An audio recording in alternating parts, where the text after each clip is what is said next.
Assalamualaikum warahmatullahi wabarakatuh. Semangat pagi, pagi, pagi, pagi. Baik, kami di sini dari kelompok 1 mata kuliah Interaksi Manusia dan Komputer dari program Studi Sains Data Telkom University Purwokerto.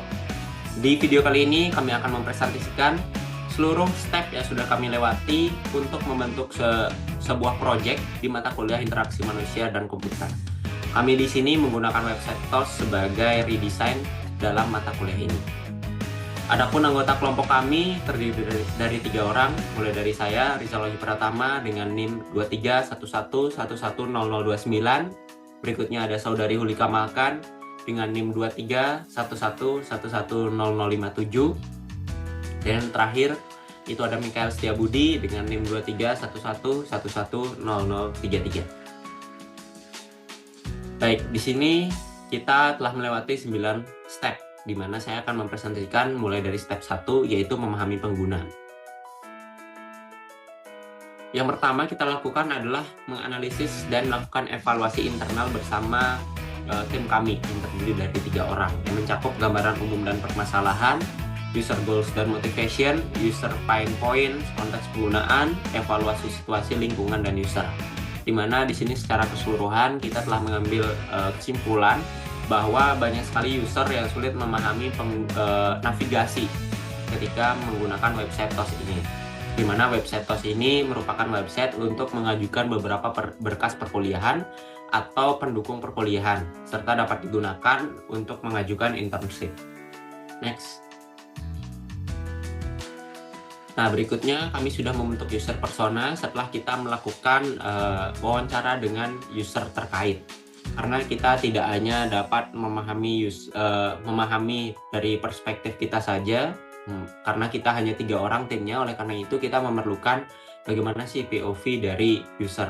Nah, karena itu dibentuklah beberapa user persona. Di sini kami hanya menampilkan 2 user persona dari saudara Andika Pratama dan juga saudari Salvina Anggreni Zahra. Next. Nah, berikutnya itu ada step 2 dan step 3 yang akan dijelaskan oleh saudari Hulika Malkan. Baik, setelah kami melakukan analisis dan user design, kami melakukan proses step 2 dan 3, yaitu memahami fungsi bisnis dan prinsip desain UI. Next.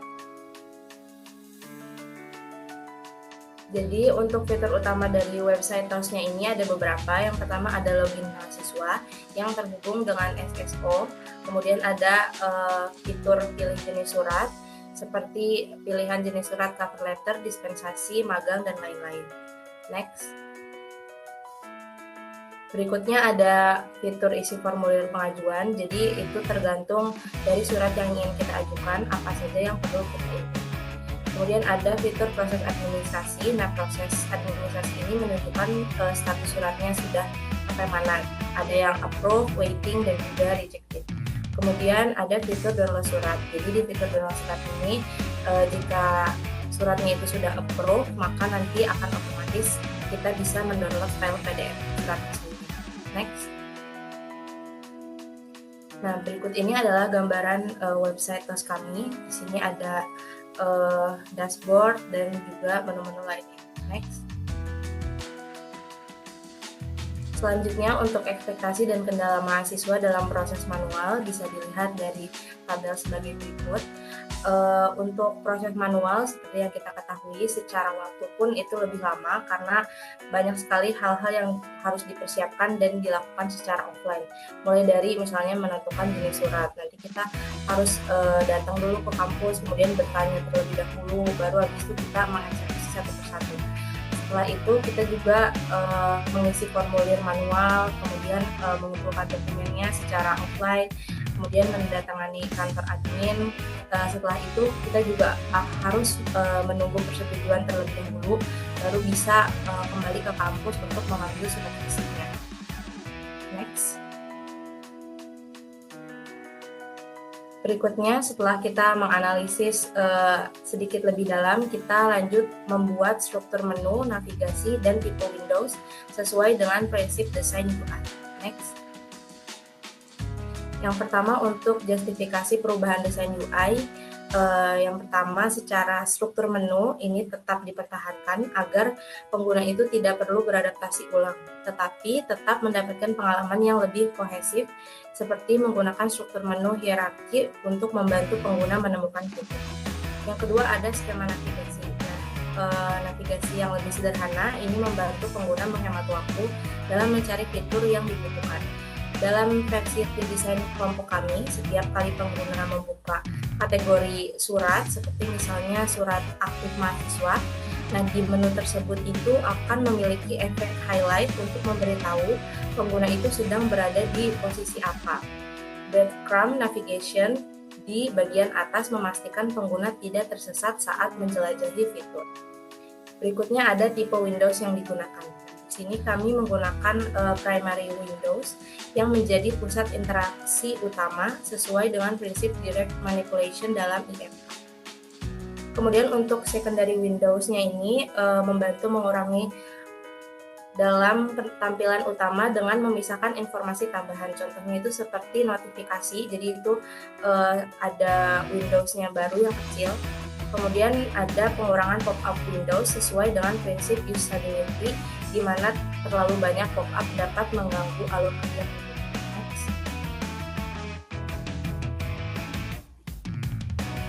Kemudian untuk perubahan warna dan tipografi, di sini kami juga melakukan penyederhanaan fitur untuk memastikan bahwa desain baru ini lebih mudah digunakan, lebih cepat, dan meminimalkan beban kognitif pengguna.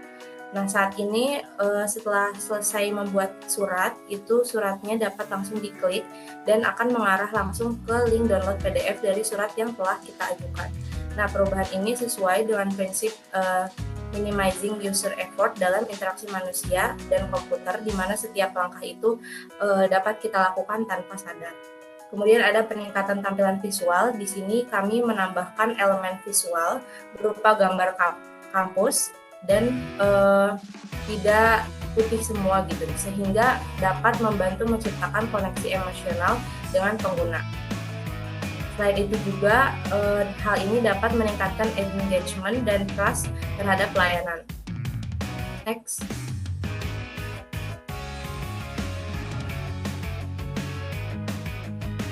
Baik, terima kasih Saudari Hulika Malkan. Berikutnya yaitu proses step 6 dan 7, yaitu memilih perangkat interaksi yang tepat dan memilih screen based control. Itu akan dijelaskan oleh Saudara Mikhail Setiabudi. Untuk itu saya persilahkan. Baik, terima kasih. Setelah kita melakukan proses step dari 1 sampai 5, sekarang kita masuk ke step 6 dan 7, yaitu memilih perangkat interaksi yang tepat dan memilih screen based control.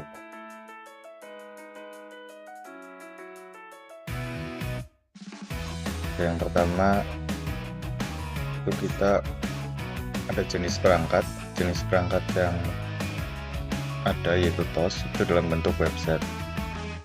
Karena TOS adalah sebuah aplikasi berbasis web, perangkat interaksi yang digunakan harus sesuai dengan platform yang mendukung akses ke website, yaitu mouse dan keyboard, touchscreen, dan trackpad. Lalu berikutnya karakteristik tugas dalam TOS. Tugas dari perangkat mouse dan keyboard yaitu memudahkan mahasiswa dalam mengajukan surat dengan navigasi yang akurat, cepat, dan pengisian formulir yang efisien. Lalu touchscreen memberikan kenyamanan bagi mahasiswa, terutama yang menggunakan smartphone, yang ingin mengecek status pengajuan dengan cepat menggunakan tab scrolling dan keyboard virtual, meskipun kurang optimal untuk input teks panjang. Jadi kesimpulan, TOS harus mendukung kombinasi perangkat input seperti mouse, keyboard, touchscreen, dan trackpad. Lalu karakteristik tugas pengguna menunjukkan bahwa keyboard dan mouse lebih ideal untuk pengisian formulir dibandingkan dengan touchscreen. Untuk touchscreen lebih nyaman untuk navigasi cepat. Lalu aksesibilitas harus diperhatikan, seperti mendukung navigasi dengan keyboard dan antarmuka yang ramah bagi pengguna. Kesimpulan dari step 6 dan 7 ini, validasi pada teks file membantu mahasiswa menghindari kesalahan pengisian formulir dengan peringatan langsung secara input tidak sesuai. Jadi terdapat notifikasi atau peringatan bahwa input yang dimasukkan itu tidak sesuai. Dropdown dengan deskripsi dan tooltip memudahkan pemilihan jenis surat. Lalu notifikasi dapat mengetahui status pengajuan surat secara real time. Kemudian loading spinner dan status notifikasi memberikan kepastian bahwa sistem sedang memproses pengajuan suratnya, menghindari kebingungan akibat layar diam tanpa umpan balik. Ini untuk sebelah kiri. Sebelum kita melakukan sedikit perubahan tata letaknya dan penambahan untuk memudahkan pengguna. Lalu yang sebelah kanan kita sudah menambahkan notifikasinya. Apakah user ingin melakukan submit atau tidak. Lalu ini pada bagian my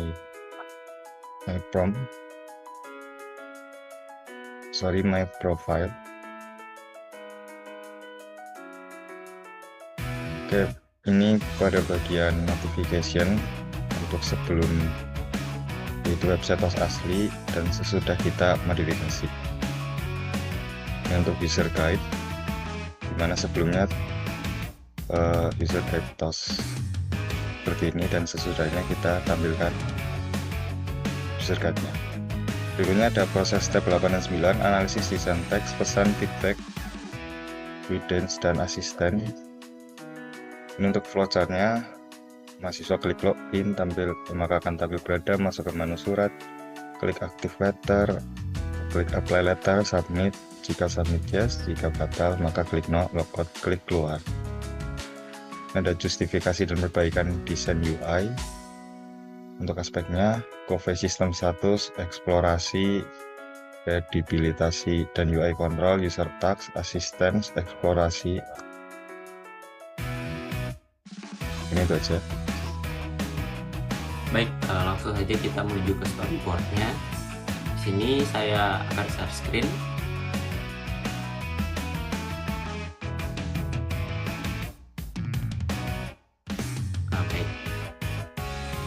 Ini merupakan hasil dari prototipe yang sudah kita buat, di mana di menu login ini dapat dilihat sudah banyak sekali tentunya halaman, di mana ketika kita menggunakan menu login, ketika kita klik run-nya, maka kan menuju ke bagian ini. Nah, di sini sudah dilengkapi dengan username dan password, di mana username dan passwordnya ini terintegrasi dengan SSO atau Single Sign On Login. Ketika di sini user mengklik remember, maka inputan username dan passwordnya akan diingat. Kalau user ingin menghide bagian ini, maka passwordnya akan terhide. Nah, user itu dapat mengklik juga menu login. Misalkan setelah dia mengklik remember ini dan juga klik ini, maka juga dapat mengklik login, atau sebaliknya ini tidak diisi juga tetap dapat untuk mengklik menu login. Nah, nextnya itu ada notification. Nah, notification ini misalkan ada letter writing yang masuk. Nah, itu ada pesan thank you for submitting dan bla bla bla. Entah user mau delete atau user mau kembali, itu pilihannya user. Nah, di sini juga ada bagian profile yang kita tambahkan, karena di website yang sebelumnya bagian profilnya itu tidak dapat diklik. Nah, misalkan di sini kita ingin mengganti tentang about me atau apa gitu. Nah, di sini bisa klik yes. Ada di sini pemberitahuan bahwa itunya sudah perubahannya itu sudah disimpan dengan sukses. Nah, di sini juga ada user guide, di mana user itu dapat mengetahui bagaimana proses login itu berjalan, bagaimana halaman beranda, dan bagaimana navigasi aplikasinya. Nah, di sini sudah sangat lengkap. Berikutnya ada FAQ di sini. Di sini ada sekitar 6 pertanyaan yang paling sering ditanyakan yang kami tambahkan. Nah, berikutnya karena di sini tadi menu dashboard, maka di bawahnya itu ada menu service.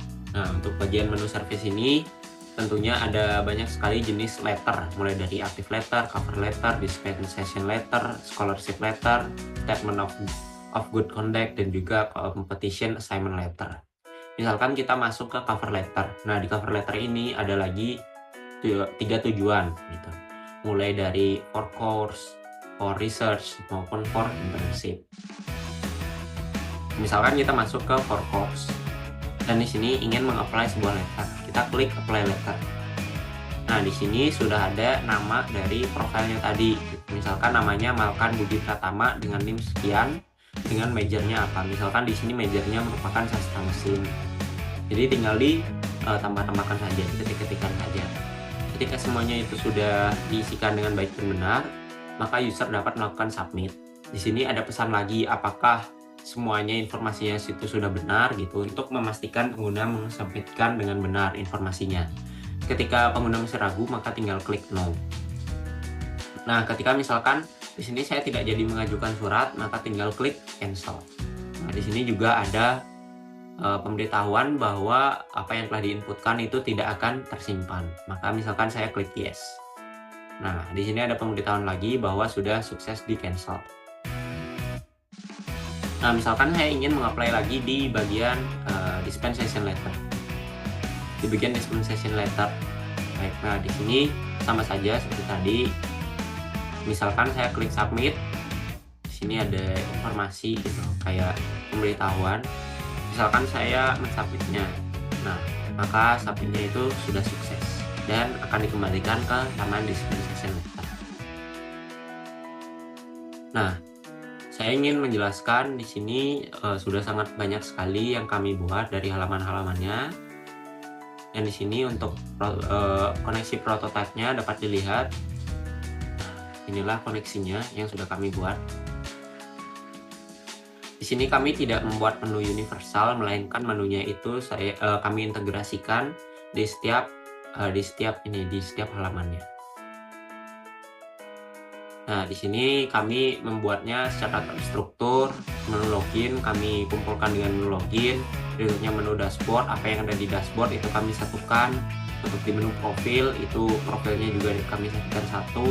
Ada menu notification, itu kami jadikan satu ke kanan. Berikutnya ada service menu, karena service menu ini hanya satu, maka dia tetap ada hanya satu saja. Nah, di service menu ini ada active letter, cover letter, dan lain sebagainya. Itu kita bawakan menuju ke bawah. Dan misalkan active letter, itu seluruh menunya kita bawakan ke samping. Baik, mungkin itu saja yang dapat saya sampaikan terkait apa yang sudah kami buat di prototypingnya. Dan itu saja dari progres step 1 hingga step 9 yang telah kami jalani. Jika ada kritik dan saran mengenai website TOS yang sudah kami redesign, jangan lupa untuk komen saja di kolom komentar, karena satu komentar kalian akan sangat membangun bagi kelompok kami. Mungkin itu saja dari saya, Rizal Wahyu Pratama, mewakili kelompok 1. Memohon maaf apabila terjadi kekurangan maupun kesalahan dalam pengucapan. Akhir kata, saya tutup dengan wassalamualaikum warahmatullahi wabarakatuh.